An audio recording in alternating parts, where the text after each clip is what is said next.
Someone asked you a small favor today, something simple. You said yes without thinking. That was the trap. Because that yes, that tiny, harmless yes, just made you 4 times more likely to say yes to something much bigger. You didn't notice it. You never do.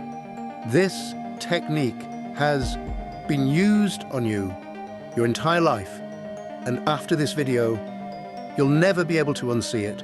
It's called the foot in the door technique, and it's not a conspiracy theory. It's a documented psychological phenomenon, tested in labs, refined by governments, perfected by corporations. The principle is simple: get a small yes first, then ask for the real thing. The first yes rewires how you see yourself.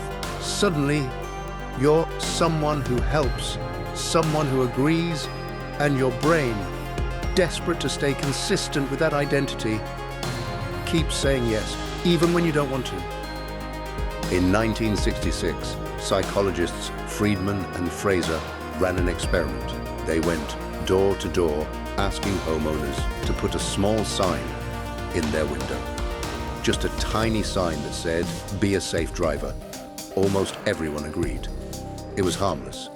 2 weeks later, they came back.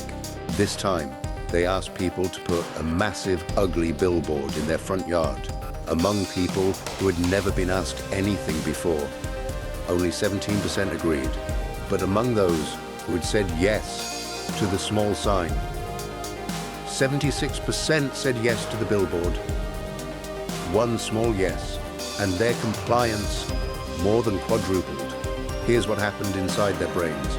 The moment they said yes to the small request, their self-image shifted.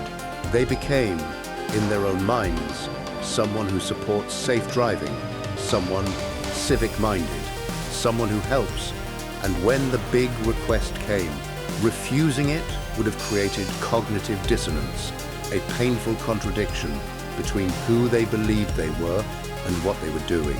So they said yes, not because they wanted a billboard in their yard, but because their brain couldn't handle being inconsistent with itself.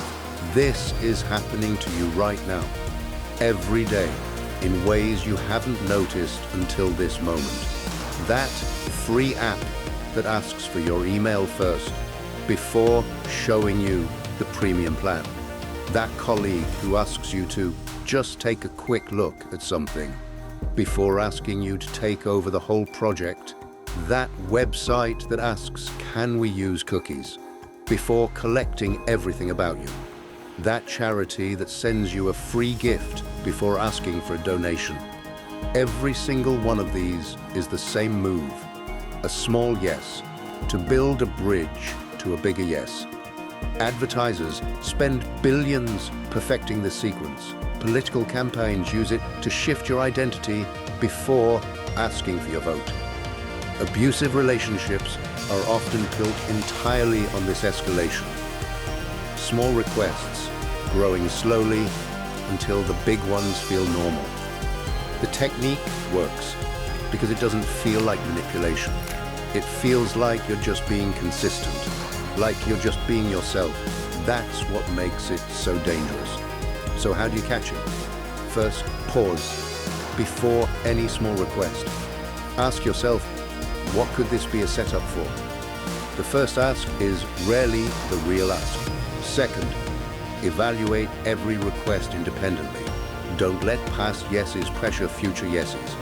Your consistency is not a virtue when someone else is engineering it.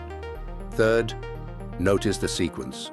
One request followed quickly by another is almost always intentional. The gap between them is part of the design. You're not being paranoid, you're being accurate. Most people never question the small yeses. They just keep nodding all the way to the billboard in the yard. Now you know. But knowing isn't enough, because this technique doesn't stop working just because you've heard of it. Your brain still wants to be consistent.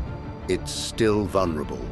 The only difference now is you can see the door before your foot is already in it. Subscribe to MindBlind.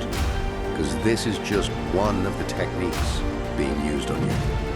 There are dozens more, and most of them are far less obvious than this one.